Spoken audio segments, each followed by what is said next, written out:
오늘 말씀은 그냥 읽고 지나가면은 솔로몬이 하나님을 정말로 사랑했었구나 라고 하는 말씀으로 그냥 읽고 지나갈 수 있습니다만은 여기에는 세 가지가 나옵니다. 3절에 솔로몬이 여호와를 사랑했다라는 것과 1절과 3절에 보면은 애굽 공주와의 결혼의 기록이 되어 있고, 그리고 산당에서의 제사가 기록이 되어 있습니다. 그리고 4절 이하에는 그러한 솔로몬에게 찾아오시는 하나님의 은혜가 기록이 되어 있죠. 보면은 좋은 시작으로 출발을 한 것 같습니다만은 사실 이 말씀을 잘 읽어보면은 좋은 출발 속에 무엇인가가 좀 섞여 있다라고 하는 것을 알 수가 있습니다. 먼저 1절 말씀을 봅니다. 1절에 솔로몬이 애굽의 왕 바로와 더불어 혼인 관계를 맺어 그의 딸을 맞이하고 다윗 성에 데려다가 두고 자기의 왕궁과 여호와의 성전과 예루살렘 주의 성의 공사가 끝나기를 기다리니라. 별 문제가 없어 보이죠. 나라를 안정시키기 위해서 주변 국가와 동맹을 맺는 것은 흔한 일이었습니다. 솔로몬이 했던 이 일은 아마 정치적으로 매우 지혜로운 선택처럼 보입니다. 백성들도 아마 그렇게 생각을 했을 수 있습니다. 우리 솔로몬 왕은 정말 대단하다고. 저 강대국 애굽 왕의 공주와 혼인을 맺다니 정말로 뛰어난 외교가야라고 생각을 했을 수 있습니다. 그러나 하나님의 시선은 완전히 다릅니다. 하나님께서는 오래전부터 이스라엘 백성들에게 말씀을 하신 것이 있죠. 너희는 이방 여인들과 결혼을 하지 말라. 이방 민족과의 혼인을 금하셨습니다. 이것은 하나님께서 이방 민족을 싫어하셔서 그렇게 말씀을 하신 것이 전혀 아닙니다. 이유가 딱 하나가 있죠. 그들과 더불어서 결혼을 하면 이방 민족이 섬기는 우상을 가지고 들어올 것이고, 그러면은 내 백성이 하나님을 경외하며 섬기는 데에서 떠나서 그들과 같이 우상을 숭배하게 될 것이다. 이것 딱 한 가지 때문에 하나님께서 결혼을 금하셨습니다. 이것만 괜찮다면은, 이것만 이겨낼 수 있으면은 이방 여인과의 혼인도 전혀 문제가 되지 않는 것입니다. 실제로 훗날 솔로몬은 이방 아내를 무수히 맞이하고 참으로 슬픈 말씀이 기록이 되어 있습니다. 그들의 우상까지도 받아들이면서 결국 하나님을 떠났더라. 솔로몬에게서 기록된 말씀 중에 가장 가슴 아픈 표현이 결국 그가 하나님을 떠났더라, 이 말씀. 큰 죄는 갑자기 시작이 되는 것이 아닙니다. 아주 작은 양보 하나에서부터 시작이 됩니다. 작은 거짓말 하나, 작은 욕심 하나, 작은 기도의 소홀함 하나. 사탄은 처음부터 우리를 큰 죄를 가지고 유혹을 하는 경우가 많지가 않습니다. 이 정도는 괜찮고 한 번쯤인데 어떨까? 그래서 죄는 언제나 작은 문을 통해서 우리 가운데 들어옵니다. 어느 날 갑자기 예배를 떠나는 사람은 없습니다. 처음에는 피곤해서 한번 빠지죠. 다음번에는 일이 있어서 핑계를 대면서 빠집니다. 그러다가 보면은 예배보다 다른 일들이 더 중요해서 예배는 뒷전에 밀어버립니다. 그렇게 하나님을 떠나가는 것이죠. 그러면서도 나는 신앙인이다라고 생각은 하고 있습니다. 저는 이런 분들 정말 많이 만나보았습니다. 하나님 말씀에 전혀 순종하지 않고 예배 생활하지 않으면서도 나는 믿고 있다라는 생각을 가지고 있는 사람들이 많이 있다라고 하는 것입니다. 기도도 마찬가지입니다. 처음에는 기도로 하루를 시작을 합니다. 바쁘다는 핑계로 하루를 건너뛰죠. 며칠, 몇 주가 지나고 나면은 기도하지 않는 삶에 너무나도 익숙하게 되어버립니다. 그러면서도 나는 기도하는 신앙이다라는 생각은 가지고 있습니다. 언젠가는 할 거야 라는 생각을 가지고 있죠.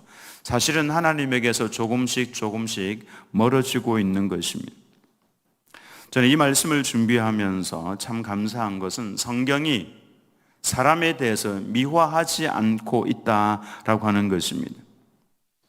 그냥 있는 그대로를 다 기록을 합니다. 왜냐하면 그 위험한 일들이 우리들에게도 그대로 일어나고 있기 때문에 그런 것입니다. 겉으로는 하나님을 사랑한다고 말하면서도 마음 한편에는 하나님보다도 더 붙들고 있는 것 우리 가운데 있을 수 있습니다. 오늘 본문 말씀은 바로 그 부분을 비추어 주고 있습니다. 혹시 예배보다도 하나님을 예배하는 것보다도 일이 더 앞서지 않습니까? 혹시 성경 말씀보다도 다른 것을 더 귀하게, 더 소중하게 비중을 두고 있지는 않습니까? 혹시 기도보다도 염려를 더 많이 하고 있지는 않습니까? 하나님보다도 사람을 더 두려워하고 있지는 않습니까? 하나님은 오늘 우리를 정죄하려고 하는 것이 아닙니다. 우리에게 있는 작은 틈들을 보여주고 싶어 하는 것이죠. 그러면서 더 큰 무너짐이 내 삶에 일어나기 전에 깨닫고 돌이키라고 하는 말씀입니다. 3절 말씀을 보시면은 솔로몬이 여호와를 사랑하고 그의 아버지 다윗의 법도를 행하였으나, 정말 잘한 것입니다마는 그러나, 여기에 행하였다, 그러나라고 하는 말은 앞과 뒤가 반대가 되는 개념이죠. 산당에서 제사하며 분향하였더라. 산당에서 제사하며 분향하였더라. 이건 잘못됐다라는 것을 말씀을 하고 있습니다. 이 한 절에 솔로몬의 두 가지 모습이 함께 있습니다. 솔로몬이 여호와를 사랑했습니다. 그래서 아버지 다윗의 길대로 행했습니다. 그러나 산당에서 제사하고 분향하였더라. 사랑함과 자신의 부족함이 동시에 있습니다. 사실 이 말씀이 위로가 되기는 합니다. 왜냐하면 우리의 모습과도 너무나 많이 닮아 있기 때문에 그렇습니다. 우리도 하나님 사랑합니다. 그래서 예배 자리에 나오고 찬송하고 기도하고 말씀도 붙듭니다마는 여전히 부족하죠. 때로는 기도보다도 걱정을 더 많이 하고 한숨을 푹푹 쉬고 있는 우리를 발견하기도 합니다. 순종해야 되는 것 알면서도 불순종 가운데 있으며 자신을 합리화할 때가 많이 있습니다. 하나님보다도 내 머리를 더 많이 의지할 때가 있습니다. 하나님께서는 솔로몬을 향해서 이렇게 말씀을 하시죠. 솔로몬이 나를 사랑하고 있다, 그렇게 말씀을 합니다. 사람은 결과를 보지만 하나님은 과정을 보시고 우리의 중심을 보십니다. 우리의 마음을 보시죠. 솔로몬 마음을 보니까 하나님을 향한 사랑이 있었습니다. 아직까지는 솔로몬의 모습이 좀 불완전합니다. 미성숙합니다. 배워야 할 것도 아직 많이 있습니다만은 하나님께서는 솔로몬의 마음을 보셨습니다. 보니까 솔로몬이 아버지의 영향을 받아서 하나님을 사랑하고 있는 것을 보셨던 것입니다. 여러분, 신앙생활은 완벽함에서 시작을 하는 것이 아닙니다. 사랑에서부터 시작이 되는 겁니다. 아이가 처음에 비틀비틀 걸으면 아빠에게 오다가 엄마에게 오다가 넘어지죠. 넘어진다고 해서 그게 잘못하는 겁니까? 물론 빨리 일어나서 달려오면 좋겠지만은 사랑스러운 겁니다. 왜냐하면 넘어져도 다시금 일어나서 기어올 걸, 또 걸어올 걸 알기 때문에 그렇습니다. 마찬가지입니다.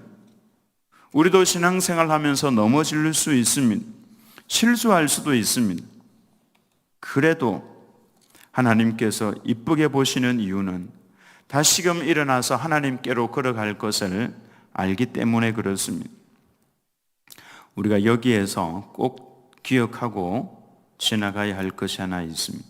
우리가 하나님을 사랑한다고 할 때에 그 사랑은 감정을 넘어서는 겁니다. 우리는 사랑 그러면은 감정을 먼저 봅니다. 내 감정을 보니까 사랑하지 않는 것이고 사랑하는 것이고, 이건 잘못된 겁니다. 예수님께서 하신 말씀이죠. 너희가 나를 사랑한다면은 나의 계명을 지키리라 그렇게 말씀을 합니다. 그래서 사랑은 하나님을 사랑한다라고 하는 것은 하나님을 향한 방향입니다. 그리고 선택이고 순종이라고 할 수가 있습니다. 주님, 제가 주님을 사랑합니다라고 하면은 그것은 무엇으로 나타나야 되냐면은 용서하는 것으로 나타나야 합니다. 예배를 제일 우선으로 여기는 것으로 나타나야 합니다. 하나님 말씀에 순종하는 것으로 반드시 나타나야 합니다. 사랑은 말보다도 삶으로 증명을 해야만 되는 것이죠. 그래서 예수님께서는 나는 내 백성을 열매로 알 것이다 그렇게 말씀을 하셨습니다. 열매로 알 것이다. 열매가 없으면 내 백성이 아니고 열매가 있으면 내 백성이다. 이와 같은 말씀과 똑같은 것입니다. 사과나무는요, 사과를 맺힙니다. 사과 열매를 보면서 이 나무가 사과나무구나 이걸 우리가 알 수가 있죠. 열매를 보면서 이 사람이 하나님의 백성이구나 이것을 알 수가 있는 것입니다. 그래서 우리는 사랑한다면 반드시 우리의 삶 가운데 그것이 나타나게 되어 있다라고 하는 것입니다. 자, 이런 생각을 해봤습니다. 여러분, 사랑하기 때문에 만납니까? 아니면 만나기 때문에 사랑합니까? 뭐가 맞습니까? 다시 질문 던져보겠습니다. 여러분, 사랑하기 때문에 만납니까? 아니면 만나기 때문에 사랑합니까? 두 가지가 다 맞습니다. 만나기 때문에 사랑이 싹 트는 것이고 사랑하기 때문에 또 만나는 것입니다. 우리는 하나님을 사랑하기 때문에 하나님의 말씀을 읽습니다. 하나님의 말씀을 읽기 때문에 또 하나님을 사랑하게 되는 겁니다. 우리는 이와 같은 것들을 선순환이라고 그럽니다.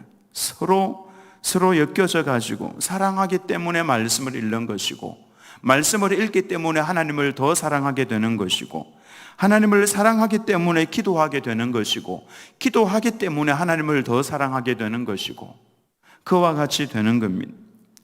그래서 우리는 참으로 하나님께서 우리들에게 순종하라고 주신 그 말씀들을 내가 힘든데 사랑하지도 않는데 내가 왜 해? 그게 아닙니다. 하다가 보면은 하나님의 마음을 알게 되는 것이죠. 하나님의 마음을 알게 되면 또 더 하게 되는 것이죠. 이처럼 우리는 하나님을 사랑한다면 그것은 곧 내 삶으로 반드시 드러나야 된다라고 하는 것입니다. 4절 말씀에 보면 이에 왕이 제사를 기본으로 가니 거기는 산당이 큼이라 솔로몬이 그 제단에 1000번제를 드렸더니 우리 이 말씀을 읽으면서 산당에서 제사를 드리는 거 정말 잘했구나라고 생각을 할 수 있습니다만 그렇지 않습니다. 산당은 무조건 다 제거를 해야 될 곳입니다. 이방신에게도 제사를 드리던 그곳에서 하나님께 제사를 더불어서 같이 드리고 있는 것이죠. 솔로몬은 참으로 시작부터 부족했습니다. 물론 지혜가 있어서 탁월한 부분들이 있기는 있었지만은 그의 잘못은 이방 여인과의 정략 결혼을 했다라고 하는 것입니다. 이 부분은 분명히 잘못된 부분입니다. 어설픈 부분입니다. 그럼에도 불구하고 솔로몬이 하나님을 사랑한 것은 정말 잘하는 것입니다. 하나님은 그 모습을 보고 계시는 거죠. 솔로몬이 기본으로 그 산당이 큰 곳으로 제사를 드리기 위해서 갔습니다. 1000번째 정말로 거대한 제사입니다. 솔로몬의 부족함에도 불구하고 하나님께서는 솔로몬을 찾아오셨죠. 애국 공주를 아내로 맞이했고 산당에서 제사를 하는 부족함이 보였지만은 하나님께서는 그 부족한 부분이 있음에도 불구하고 솔로몬을 찾아오셨던 이유는 솔로몬의 중심을 보셨기 때문입니다. 그 마음을 보니까 솔로몬이 덜 성숙했지만은 하나님을 사랑하는 모습이 그 가운데 있었습니다. 솔로몬은 1000번제를 드렸습니다. 보통 제사가 아닙니다. 하나님께서 기뻐하신 것은 숫자가 아닙니다. 그의 중심이었습니다. 오늘날 우리도 하나님께 예배를 드립니다. 부족한 부분이 많이 있습니다. 봉사도 합니다. 부족한 부분이 분명히 그 속에도 있습니다. 그럼에도 불구하고 하나님께서는 기뻐하십니다. 너의 마음이 어디에 있느냐? 하나님께서 그것을 보시는 거죠. 많이 부족해도 내 마음이 하나님을 향하여 있으면은 하나님께서 서서히 깨우쳐 주시고 고쳐 주시고 또 수정을 해 주시면서 선한 길로 인도를 해 가신다라고 하는 것입니다. 여호와의 말씀은, 하나님의 이 말씀은 우리를 바르게 함과 또 책망도 하고 바르게 함과 의로 교육하기에 유익하다 그랬죠. 결국에는 하나님께서 선한 길로 복된 길로 인도를 해 가신다라고 하는 것입니다. 저는 우리 모두가 이런 평가를 다 받았으면 좋겠습니다. 저 사람은 끝까지 하나님을 사랑하는 사람이었다. 끝까지 하나님을 사랑하는 사람이었다. 솔로몬을 보면은 정말로 가슴이 많이 아픕니다. 하나님께서 그에게 2번이나 나타나셔서 그 길이 아니니 잘못된 길이니 돌아오라고 말씀을 하셨지만 나중에 솔로몬은 그 하나님의 말씀을 무시를 해버립니다. 얼마나 가슴이 아픈지 모릅니다. 저는 이와 같은 말씀을 보면서 우리는 솔로몬보다도 훨씬 부족한 사람이지만 그래도 하나만큼은 꼭 붙들고 가야 되겠다, 이런 생각을 합니다. 하나님의 말씀만큼은 무슨 일이 있어도 붙들고, 덜 성숙해도 부족해도 이 말씀 하나 붙들고 주님, 제가 주님 사랑합니다 라고 하면서 주님 끝까지 이렇게 걸어가고 싶습니다. 이와 같은 하나님의 백성 되시기를 예수님의 이름으로 축원합니다.